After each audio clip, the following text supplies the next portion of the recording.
Nós vamos ler Lucas, capítulo 18, de 1 a 30, na versão NVI.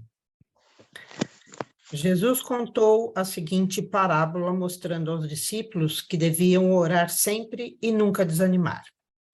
Em certa cidade havia um juiz que não temia a Deus e não respeitava ninguém.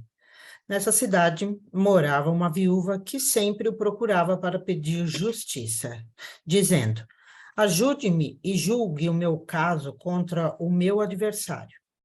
Durante muito tempo, o juiz não quis julgar o caso da viúva, mas afinal pensou assim: é verdade que eu não temo a Deus e também não respeito ninguém. Porém, como esta viúva continua me aborrecendo, vou dar a sentença a favor dela. Se eu não fizer isso, ela não vai parar de vir me amolar até acabar comigo. E o senhor continuou: prestem atenção naquilo que aquele juiz desonesto disse. Será então que Deus não vai fazer justiça a favor do seu próprio povo, que grita por socorro dia e noite? Será que ele vai demorar para ajudá-lo? Eu afirmo a vocês que ele julgará a favor do seu povo e fará isso bem depressa. Mas quando o Filho do Homem vier, será que vai encontrar fé na terra? Jesus também contou esta parábola para os que achavam que eram muito bons e desprezavam o outro.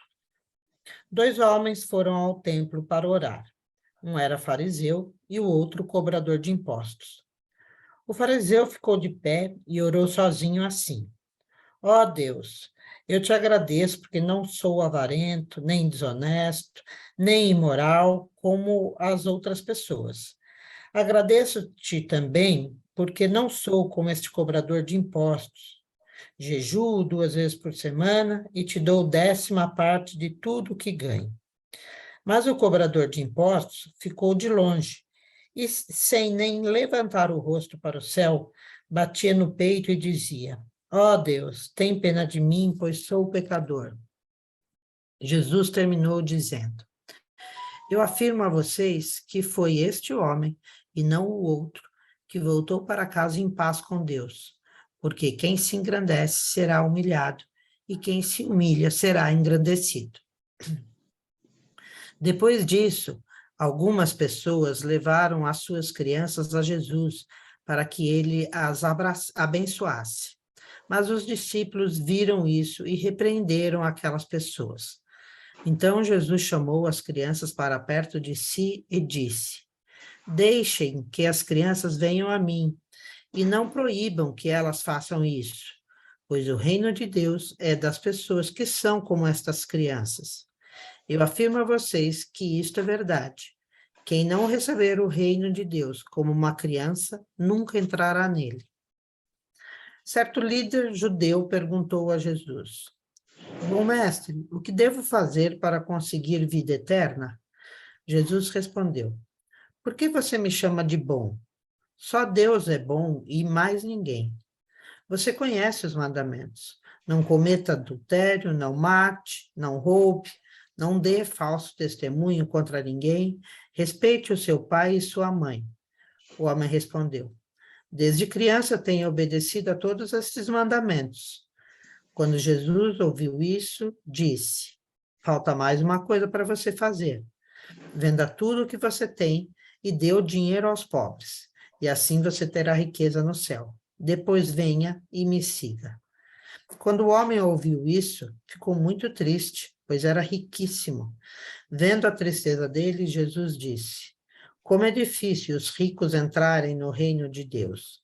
É mais fácil um rico entrar no reino de Deus do que é mais difícil um rico entrar no reino de Deus do que o camelo passar pelo fundo de uma agulha. Os que ouviram isso perguntaram: então, quem é que pode se salvar? Jesus respondeu: o que é impossível para os seres humanos é possível para Deus. Aí Pedro disse: veja, nós deixamos a nossa família e seguimos o Senhor. Jesus respondeu: eu afirmo a vocês que isto é verdade. Aquele que, por causa do reino de Deus, deixar casa, esposa, irmãos, parentes ou filhos, receberá ainda nesta vida muito mais, e no futuro receberá a vida eterna. Amém. São textos Amém. muito conhecidos, né? Então, vamos lá. Vamos comentando aí hoje.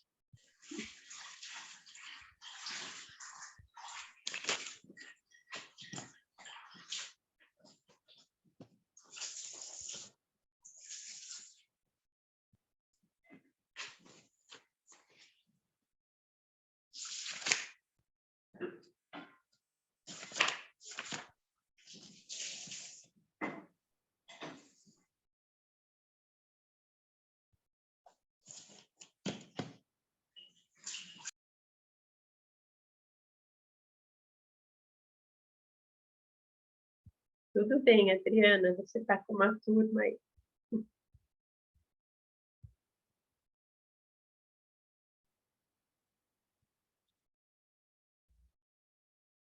Eu achei que esse capítulo todo, ele nos exorta a pensar na eternidade, né? Tá em todas essas histórias, né?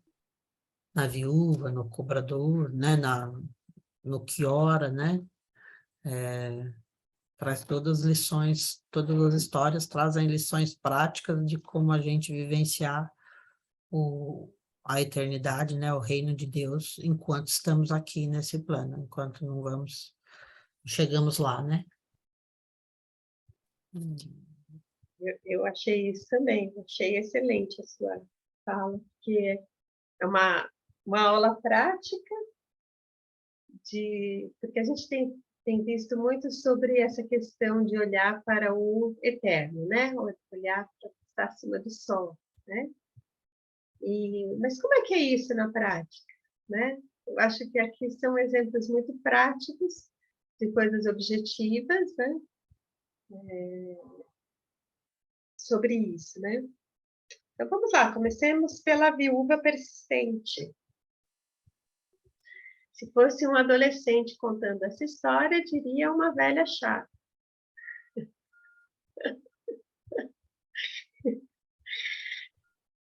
Eu achei que aqui ele tentou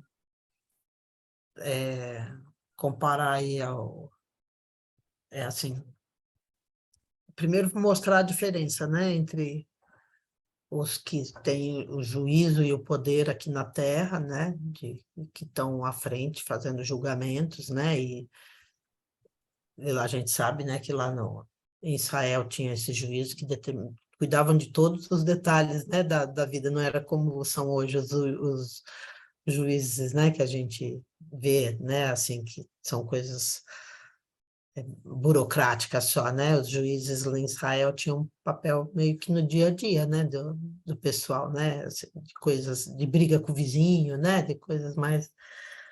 Então, ele mostra aqui como Deus é diferente disso, né, que Deus é bondoso, justo, né, mas que ele traz essa coisa prática de mostrar assim, se quem insistiu com o juiz que é injusto, conseguiu, né? Quanto mais quem ora, clama e pede a Deus, né? Que é bom, justo, né? Se o juiz fez isso por cansaço, né? Porque a viúva tanto insistiu, né? E o juiz se cansou, eu não acho que Deus vai se cansar das nossas orações, né? Mas que aquele que insiste, né? Aquele que ora e crê que vai conseguir, não desiste, né? Se estiver alinhado lá com o plano de Deus, ter essa esperança, né? Isso aí. Quem mais?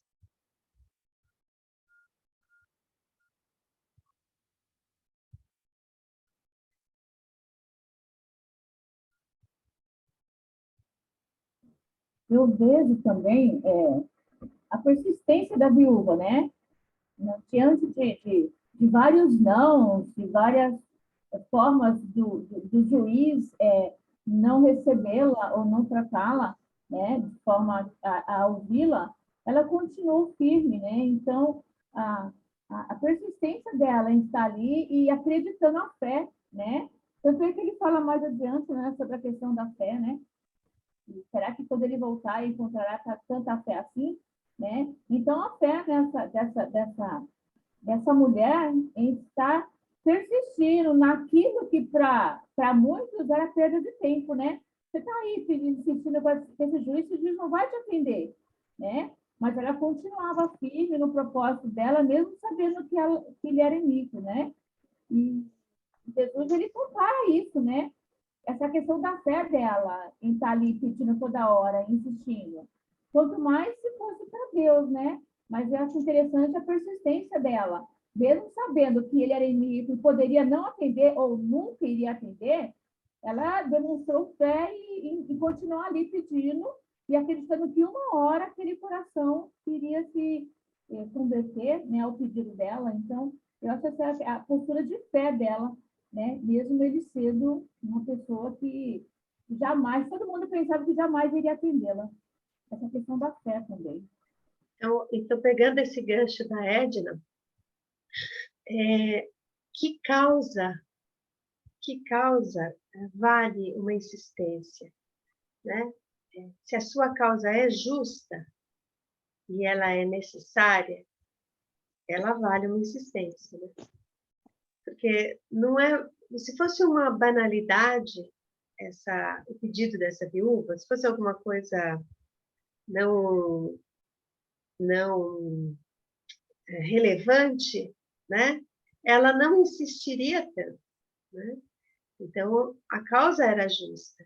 Agora, o interessante, a Adriana disse aí que Jesus pede para a gente olhar para o juiz, né? Ele não fala para a gente olhar para a viúva.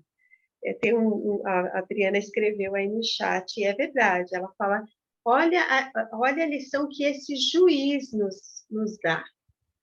Então, qual é a lição que esse juiz, que ele mesmo se diz descrente e injusto, né?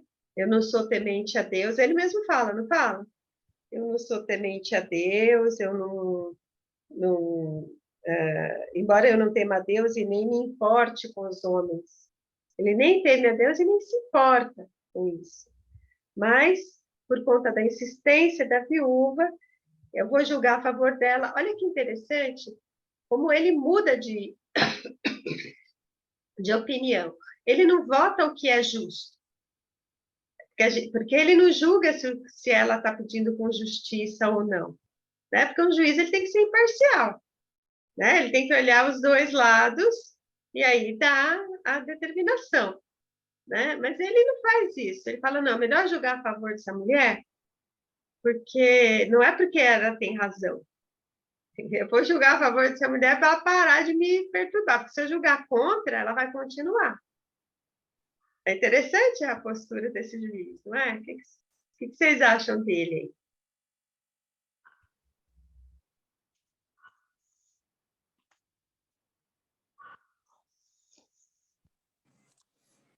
Bom dia. Bom dia. Ele só quis se livrar do caso na orelha dele. Ele não estava preocupado nem com ela, nem com a religião, nem com Deus, nem nada, só com si próprio, né? É assim, chega, cansei, então vou tomar uma atitude porque eu não aguento mais. Não importa se é justo, injusto, se ela tem razão, se ela não tem razão, se eu confio em Deus, se eu acredito em Deus. Eu cansei, ela me importunou demais. Eu quero ficar livre, eu quero sossego, eu quero paz. É isso. E aí ele pega Deus como juiz. Olha que louco isso. Jesus tem umas coisas bem diferentes, né? Aí ele pega. Se num caso desse ele julgou a favor, e ele julgou a favor, como a gente viu, não porque ele achou a causa dela justa. Ele julgou a favor para se livrar dela, né? No caso, quando a gente coloca diante de Deus, com essa mesma persistência, se nós acreditamos na justiça da nossa causa, do nosso pleito, né? do nosso pedido, nós julgamos que, de fato, é justo o nosso pedido e a nossa causa é justa, a batalha, e nós colocamos diante de um Deus que é justo, que é perfeito. O que vai acontecer se a nossa causa diante de Deus não for justa? O que vai acontecer? Será que ele também, como esse juiz, vai nos atender só para se livrar da gente?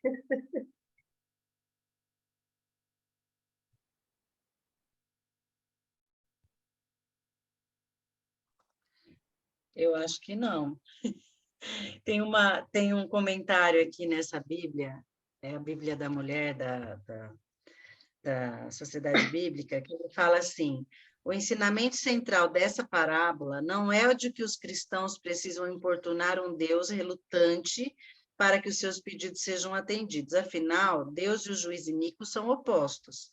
A lógica é, se até mesmo um juiz injusto, às vezes, faz justiça, quanto mais o justo e amoroso juiz de toda a terra que ouve o clamor insistente do seu povo aflito. Na hora certa, ele virá vingá-los, súbita e repentinamente. Portanto, homens e mulheres devem estar firmes e constantes na oração enquanto esperam a sua vinda. Mas aqui fala, ele é justo. Então, eu não creio que um Deus justo vai julgar uma injustiça e vai dar favor à injustiça, só pela nossa insistência, né? Então, não é pelo nosso muito falar, nesse caso, a Deus, não estou falando do justo, do juiz iníquo aqui, né? Uhum. Também acho que o juiz iníquo talvez tenha até, ele atendeu de tanto que a mulher falou, mas assim, não é pelo nosso muito falar, porque o nosso Deus não é o juiz iníquo, ele é o justo juiz. Se ele é o justo juiz, Deus não se contradiz. Se ele é justo, ele é justo. Então, ele vai julgar com justiça. Então, sem analisar a justiça de Deus, o que essa parábola nos ensina? A gente sabe que Deus é justo, a gente sabe que o juiz é iníquo, a gente sabe que a mulher insistiu, mas o que quer dizer, de fato, com aquela visão que a Dilsa disse no começo, sobre o reino, sobre a nossa vida aqui, enquanto a gente vive o reino? O que quer dizer? O que Jesus quis insistir aqui para que a gente entendesse nessa história? Porque aqueles homens não sabiam que Deus era justo? Eles sabiam, né? Como nós sabemos. Né? Por que ele compara o justo com o juiz injusto? Né? Desculpa, fala aqui. Não, assim, a última frase, eu acho, aqui, quando ele fala, contudo, quando o Filho do Homem vier, encontrará fé na terra? Aí é a chave. A Edna já tinha falado, né? A Edna já tinha dado um spoiler, mas aí é a chave. A chave dessa história não é o pleito da mulher, a chave dessa história não é a justiça de Deus e a injustiça humana. A chave dessa história é esse tema. E por quê?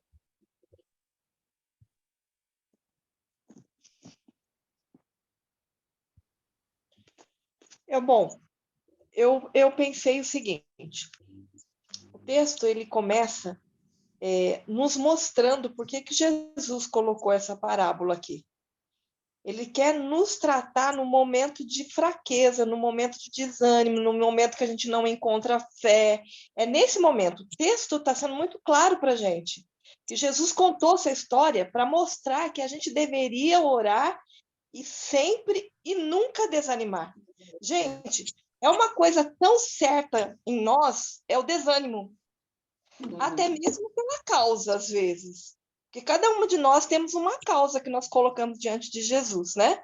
E até mesmo a causa nos deixa desanimados, né? Com o tempo, com a situação, às vezes não é tempo, mas é momento. E aqui Jesus está tratando isso, o ser humano. Deus está tratando a gente através da palavra, através do Espírito Santo. A gente não deve desanimar a ponto de desistir da nossa fé. Eu acho que é por isso que o texto começa assim, nos mostrando a importância da oração e nos trazendo o assunto da fé, fechando pelo menos essa primeira parábola, né? dizendo, olha, vocês não desanimem, porque o Filho do Homem está à busca da fé. Mas é que, em determinados momentos, é muito difícil a fé estar em ação, gente. A gente é humano mesmo, não tem como correr. E aí eles nos colocam logo em seguida na segunda parábola, que mostra para a gente exatamente isso, essa nossa fragilidade. Porque no segundo aqui, no samaritano, que a gente viu, foi a fraqueza dele. A fé nele era tão pouco que ele não falava nada. Ele só disse, olha, eu sou um miserável pecador. Não dá. E é assim que quando a nossa fé está lá embaixo, tem dia que a gente entra diante de Deus com a corda toda, né? Com a bola toda. Mas tem dia que a gente entra acabado. E foi assim com o samaritano. E aí a gente pega essa segunda parábola e compara com a primeira. A quem que a gente se apresenta, mesmo na hora do nosso desânimo? Ele é justo, ele é fiel, né? A gente não pode esquecer que uma está complementando a outra. E aí vem o coração da criança aí embaixo, gente. Você vê uma criança, a gente está lidando com uma criança aqui em casa agora, a gente está vendo muito mais de perto a reação de uma criança. A criança, na mesma hora que ela está brava com você, desanimada com você, brigando com você, que ela não quer mais aquilo, que aquele castigo é duro, de repente, em 5 minutos, ela se volta para tudo aquilo e aquilo que era ruim para ela passa a ser bom. Você começa a falar, mas peraí, há 10 minutos atrás era ruim, agora ela está encarando isso aqui como bom. E é esse coração voltado a essa bondade que Deus nos chama através da oração. E não tem outro caminho. Se a gente não trilhar esse caminho da oração, a gente vai viver o desânimo, a gente vai viver achando que não tem saída, a gente vai viver achando que não dá tempo mais, a gente vai viver achando que não é o suficiente nunca, e aí o nosso coração de criança diante de Deus desaparece. Eu acho que esse texto chamou muito a minha atenção sobre isso. Nós estamos falando de reino, tá, mas o reino nem sempre está presente no dia a dia, na nossa fé. A gente desanima muito fácil. Quem não passou pelo desânimo aqui? Quem não passou pela fraqueza aqui? E não é dela que Jesus está falando. Não é da nossa fraqueza. Não é do nosso desânimo. Jesus está falando de quem ele é e aonde a gente chega através da oração. Pelo menos para mim, esse texto bateu assim hoje. Muito, muito legal. E só para fechar o texto, para a gente ir para os próximos, né? O que a Cícera falou é o detalhe, é a beleza desse texto. É estar sempre diante do juiz. Né? Mesmo de um juiz iníquo, ela não desistiu. E nós temos um justo juiz. É você estar na presença dele. Isso é a fé que ele quer encontrar. Gente, o que a Cícera falou é muito forte. Quantos dias cada uma de nós aqui, com as batalhas do dia a dia, já não quis desistir, já não quis se entregar, né? Sim. Muitas vezes. Oi? Eu acho que esses textos estão trazendo bem o nosso dia a dia. Ele diz assim, você confia em quem? Num juiz, numa pessoa que está acima de você, que vai resolver as suas coisas? Você confia em quem? No dízimo que você dá, no fato de você não roubar, não matar? Você confia nas suas riquezas, no que você tem, né? Eu tô tranquila porque eu tenho, assim como um moço rico, eu tenho bens, eu tenho coisas que vão garantir o meu futuro. Eu acho que ele traz essas coisas, né? E nos confronta quando diz assim, como um coração de uma criança, você tem que entrar nesse reino. É uma criança que não se preocupa quem é o juiz, quanto tem no bolso, se está dando dízimo, se tem que pagar, tem que cumprir alguma coisa. Eu acho que, assim, discordando um pouco do que a Cícera diz, eu acho que o texto traz, sim, as coisas do dia a dia, né? Que é bem essa preparação prática das coisas do nosso dia a dia, e nessas coisas lembrar, né? Eu acho que a lembrança que ele traz aqui é isso, o reino não é daqui, né? Então, essas coisas não é nisso que eu preciso confiar, né? E aí o processo de oração é o que vai realmente me aproximar desse outro reino, porque é quando eu tenho que sair daqui, né? E sair do natural para ir para o sobrenatural, né? É isso. A primeira parábola ela está falando exatamente disso. É na presença de quem que eu coloco as minhas causas, é na presença de quem que eu clamo, é na presença de quem que eu insisto. Eu acho que o que a Dilsa falou e que a Cícera falou, na verdade, é a mesma coisa, se complementando, né? Porque se eu fico olhando para as coisas daqui, para as injustiças daqui, e eu não volto os olhos, como a Cícera falou, para esse Deus grandioso, não é sobre mim, é sobre Ele. O reino dos céus não é sobre mim. Nós temos uma tendência a criar o reino do meu eu, né? O reino da Edith. Então, no reino da Edith, ela adora mandar. E olha que a Edith manda, hein? Mas o convite aqui é que o reino não é o reino do meu eu. O segredo é esse, é diante de quem que eu estou colocando a minha causa. E é em quem que eu estou esperando. Será que as coisas do dia a dia me desanimam?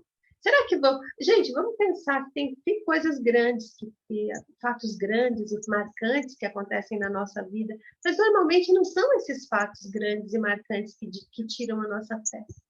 Mas a própria caminhada diária é que vai minando a nossa fé. Né? Então esse convite de Jesus, será que eu ainda vou encontrar fé? A gente pode dizer agora, pela ação do Espírito Santo, Jesus, se o Senhor voltar hoje, o Senhor vai, porque nós cremos. Olha que coisa bacana a gente poder dizer isso. Nós cremos não porque nós somos como fariseu, mas nós cremos como publicano, sabendo que nós não somos ninguém, mas nós cremos. E está diante do Senhor a minha causa. Fala, Jé. Só completando aí, a tradução da mensagem, essa última frase, ele traz assim, mas a pergunta é, quanto desta fé persistente o Filho do Homem vai encontrar na Terra quando ele voltar? Fé persistente. Né? A própria palavra fé já devia incluir o persistente, né? Mas não inclui, porque, como foi falado, muitas coisas nos distraem, né? Tiram a gente do foco que é Jesus, né? Que é o Senhor, que é o nosso juiz, e a nossa fé vai esmorecendo. Então, ele fala que a nossa fé tem que ser, eu gostei da tradução aqui, persistente. Bom, a parábola do fariseu e do publicano é a mais famosa de todas, né? E eu amo essa parábola porque eu sou uma publicana, né? Aí eu viro fariseia de coração dizendo que sou humilde. Mas é interessante demais essa questão dessa nossa arrogância, isso é até um contrassenso, né? Da nossa arrogância espiritual, né? E quantas vezes nós encontramos gente assim, quantas vezes nós mesmas desejamos ser assim, né? Ter coisas a mostrar, ter caderninhos a mostrar, né? E que bom que Jesus passa rasteira na gente com as coisas do dia a dia para que a gente lembre quem a gente é, né? Bom, a Jesus e as crianças, a Cícera falou aí também, unindo esse texto e vocês comentaram, né, do coração puro da criança. Eu lembrei de uma vez que eu vi um vídeo que criança é assim, eu achei tão bonitinho. Criança fala assim, vamos fazer alguma coisa? A criança fala, vamos, não é? Ela não fala, mas será que isso é perigoso? Mas será que a gente tem dinheiro? Mas será que isso, né? Se a gente tivesse bastante crente na igreja como criança, a gente teria nesse aspecto, né? A gente tem muitos imaturos espirituais e emocionais, isso a gente tem de sobra, né? E somos eles também. Mas eu digo na prontidão de aceitar as coisas sem colocar obstáculo, né? E esse coração também, como a Cícera disse, sem mimimi, né? Ai, não, me magoou, me chateou, ai, não, mas agora, ai, não sei se eu gostei, né? Não, a criança, do mesmo jeito que ela fala, não, é injusto, já passa 2 minutos, ela está abraçando você, né? Essa pureza de coração. E para terminar, o jovem rico aí, esse homem ensina muitas coisas, ensina para nós também. Às vezes a gente fala, não, mas eu não sou rico, então não ensina para mim, né? Mas é o apego às coisas desse mundo, né? Quão apegada eu estou nas coisas deste mundo, a ponto de não servir a Jesus, porque eu estou tão apegada, né? E às vezes não é só dinheiro, às vezes é a família, porque lá no final ele fala, né? Aquele que não deixa pai, mãe, aliás, aquele que deixou pai, mãe, esposa, filhos, em prol do meu reino, eu vou recompensar muito mais nessa vida e com a vida eterna, né? Então, o que é a nossa riqueza? Que a gente está tão apegado que a gente não pode abrir mão em favor do Senhor aí.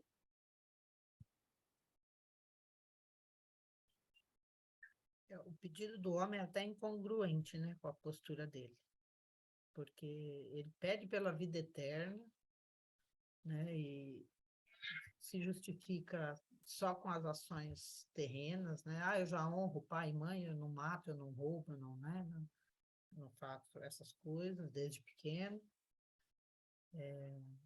mas eu não consigo abrir mão, né, das coisas daqui por essa vida eterna, né? Então, é até incongruente, né, assim, o pedido dele com a postura dele, né? Então então você está pensando na vida eterna, então vende aí, né, dá aos pobres, deixa os pobres terem uma vida melhor enquanto estão aqui, e você já vai se preparando para o reino, mas ele não consegue abrir mão disso, né? Ele continua apegado a essas coisas. Então nós temos a vida... Eu sou assim, né? Nós temos coisas que nós desejamos de fato a vida eterna. Então, talvez essa seja a nossa pergunta. Talvez aquele homem ele queria só uma garantia, uma segurança a mais para o futuro, né? Passaporte, né? Um passaporte carimbado, né? Um visto. E nós? Nós desejamos mesmo a vida eterna? Nós estamos dispostos? Essa incongruência do pedido dele, porque eu me vejo assim também, muitas vezes imaginando, querendo o reino, pensando no reino dos céus, assim como eu vivo aqui. Preciso estar tranquila lá, preciso ter, né? Preciso garantir que eu vou estar lá bem, que eu vou estar lá com os meus, que eu vou estar lá sem doenças, né? Eu preciso ter essa garantia. Eu fico, muitas vezes eu me vejo, né? Eu acho que essa parábola faz refletir sobre isso.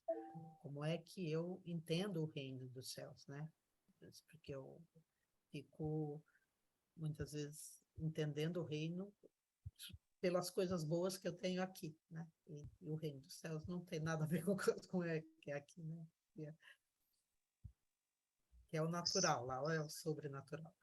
Sob essa perspectiva, né? Eu fico vendo o reino dos céus sob essa perspectiva terrena, né? E a gente vê muito isso, não vê?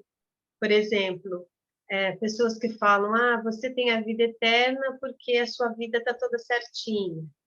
Aquele não tem, então não tem a vida eterna, né? Ou então você você é abençoado por Deus porque você é próspero financeiramente, né? E aquele que não é próspero, então não é abençoado por Deus. Você é abençoado porque recebeu uma cura. Então o que está doente não está, né? Então a gente sempre olha as coisas do reino sob uma perspectiva humana, né? Cronológica. E a pergunta aí de Jesus, a imposição de Jesus para esse homem, Jesus não impôs isso para mais ninguém, gente, só para esse homem. Não fala na Bíblia que é para a gente vender tudo e dar para os pobres, não fala. Era uma imposição para ele, para esse homem. E por que esse homem tinha que vender tudo? Né? Então, o que é que hoje, se eu perdesse nesse mundo, eu tivesse que abrir mão? Se Jesus hoje chegasse para mim e falasse, Edith, tal coisa vai ser tomada de você.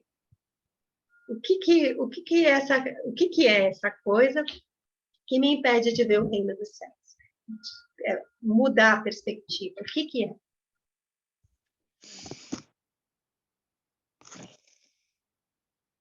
Sabe que quando eu li esse texto, eu fiz uma reflexão na minha vida e eu me assustei um pouquinho, porque o texto hoje, para mim, ele teve uma entonação diferenciada.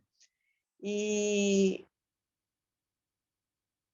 eu fiz uma retrospectiva dos últimos 10 anos da minha vida, com a leitura do texto. E no meu caso, Císera, tá? Isso não diz respeito a outros, não. No meu caso, Císera, eu sei que Deus ele é verdadeiramente bom, eu sei isso. Mas a minha religiosidade é tão grande. Eu fui criada num lar cristão, eu nasci num lar cristão, eu tenho isso desde de bebê, correndo no meu sangue.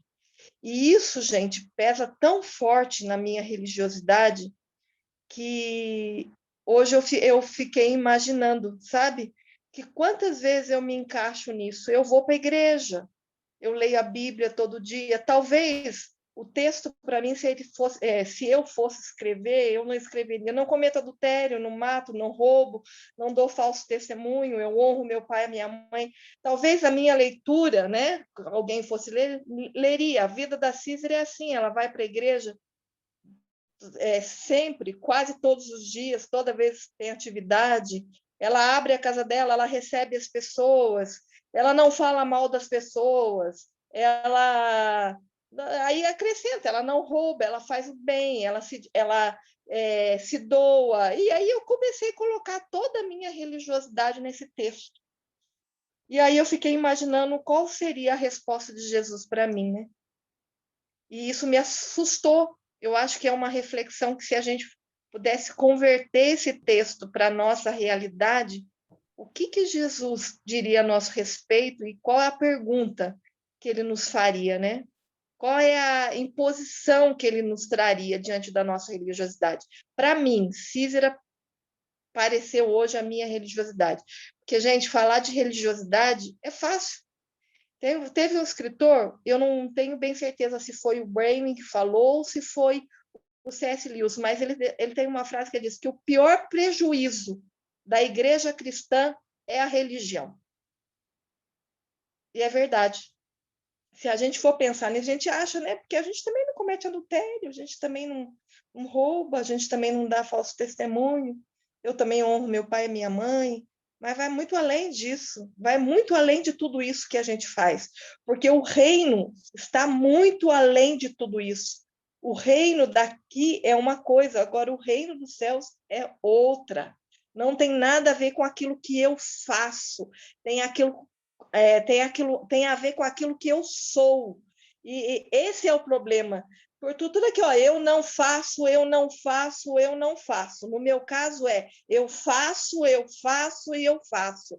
Mas no reino de Deus não é aí, não é isso, não é nada daquilo que eu faço, é quem eu sou. E quando eu sou, talvez se esse menino tivesse entendido quem ele era, ele poderia ter vendido tudo, porque para fazer o que ele fazia, né, não teria nenhum resultado, mas se ele entendesse quem ele era, essas coisas não teriam valor, seria fácil para ele. Ou se não fácil, seria um passo dado em direção. Eu acho que a reflexão aqui é quem eu sou, não aquilo que eu faço. Apesar de mim, ele continua sendo. Acho que hoje eu estou falante, né? Graças a Deus. Mas é bem isso mesmo, né? Essa última reflexão é bem isso mesmo. O que eu estou disposto a abrir mão para olhar para o reino dos céus, né? Tô disposta a abrir mão do meu conforto, da minha sensação de paz. Ultimamente eu quero mais é paz. Eu estou falando de mim agora. A Cícera estava falando dela, eu estava falando de mim. Eu quero paz, eu não quero nada que me traga mais trabalho ou mais alguma coisa. Mas parece que é nessas horas que Deus traz, né? Mais uma coisa para você fazer, mais uma, né? Então, essa sutileza da pergunta que eu queria que vocês refletissem hoje, orassem sobre isso. Voltem lá no texto da mulher que insiste. Veja se as suas causas são justas. Se as suas causas não forem justas, eu fiz uma pergunta lá no começo e acabei não respondendo. O justo juiz, só de você estar na presença dele, ele te convence de que a sua causa não está justa. Não vai ser você que... Se você pedir errado, sabe quando a gente acha que pediu? Será que eu estou pedindo certo? Você pediu errado?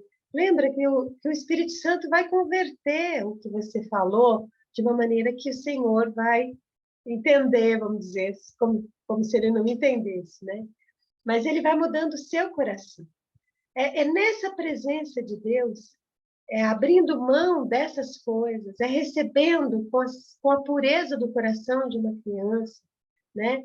Sem arrogância, mas com humildade, é que você vai ser instruído ao que você precisa abrir mão diante de Deus. Isso não é loucura, não é grande coisa, sabe? Não é vender tudo que você tem e dar para os pobres.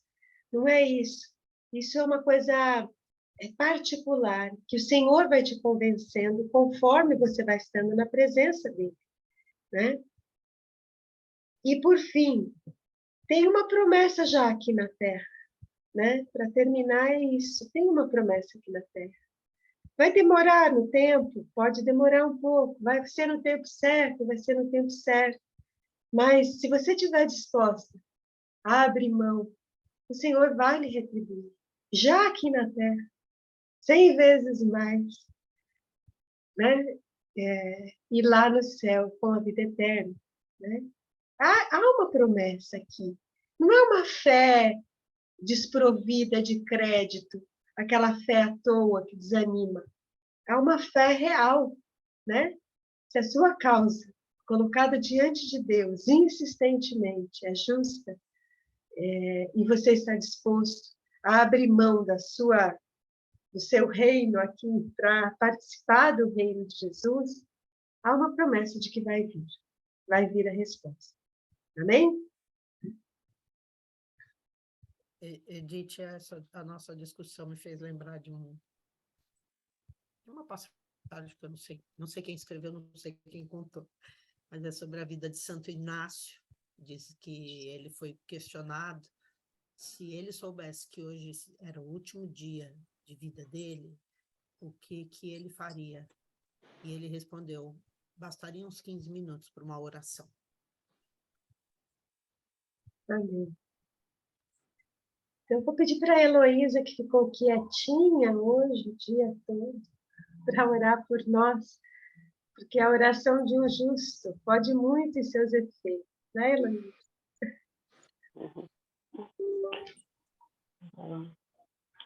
Senhor, queremos te agradecer por esse tempo precioso que passamos juntas aqui nessa manhã. Queremos te agradecer porque o Senhor tem falado aos nossos corações. Queremos te confessar que foi uma manhã de confronto, uma manhã onde a gente entende que precisamos ser sinceras, verdadeiras, precisamos ser simples, como as crianças são, quando estamos diante do Senhor. Te agradecemos porque conhecemos o Senhor que se manifestou para a gente. Te agradecemos pelo justo juiz que o Senhor é.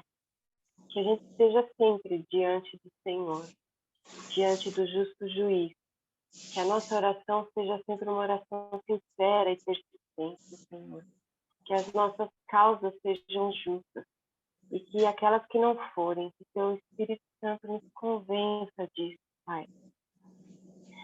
Queremos te pedir que quando Jesus voltar, que Ele nos encontre firmes, Senhor, com essa fé firme, perseverante, Senhor. Queremos dizer que tudo aquilo que tira a nossa atenção do Senhor, tudo aquilo em que temos depositado nosso coração, nosso amor, tudo aquilo que até idolatramos, Senhor, que a gente quer colocar diante do Senhor agora. Que o Teu Espírito Santo continue falando a cada uma de nós em particular o que precisa ser mudado na nossa vida. Dá-nos força, dá-nos, Senhor, sinceridade, enquanto falarmos com o Senhor, para que o Senhor nos mostre o que precisa ser mudado. Porque queremos, Senhor, queremos ser cada dia mais parecidas com Jesus. E é por isso que estamos aqui reunidos, Pai. Continua falando aos nossos corações, continua nos mostrando a importância e a imensidão desses textos que lemos nessa manhã. Te agradecemos mais uma vez pela vida da Edith e porque o Senhor permite que estejamos juntas aqui, em estados diferentes, lugares diferentes, realidades diferentes, mas que o Senhor nos une aqui, que essa união, Senhor, agrade ao Senhor, agrade ao Teu coração. Continua nos dando persistência, assim na reunião como na oração que temos feito no dia a dia diante do Senhor. Dá-nos essa persistência, essa fé, essa sinceridade, porque eu sei que se depender da gente, a gente não consegue ter. Dá isso para a gente, Senhor. Oramos no nome do Teu Filho Jesus. Amém. Amém, Senhor.